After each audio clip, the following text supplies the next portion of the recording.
سلام به همراهان این کانال تکنیک. کدی 1,500,000 امشب وب 3D هست. کافی که در قسمت 3 بار کلیک کنیم.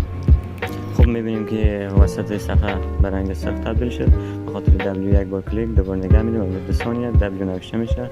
یک کلیک میگیریم این نوشته میشه، دوباره نگاه میداریم، دوباره 3 بار کلیک میگیریم این نوشته میشه، 3 بار نقطه رو کلیک میکنیم، دوباره نگاه میداریم تا 3 نوشته شه. به همین راحتی 1,000,000 استیکر در ظرف 20 ثانیه تا 1 دقیقه دست آوردیم. فقط اگر دیدین که بعضی وقت نمیشه، بعضی حروفا، حالا بعضی وقت اگر فاصله که بین حروفا میآید بعضی وقت اوکی نمیشه، ولی صبر داشته باشید و رمز رو دوباره بزنید. و یک نکته دیگر این که رمز رو قبل از این که بزنید حالا یا حفظ میکنید یا یادداشت میکنید، فقط تلاش کنید در بین حروفا زیاد فاصله زمانی نگذره. در بین هر حروف 1 ثانیه یا 2 ثانیه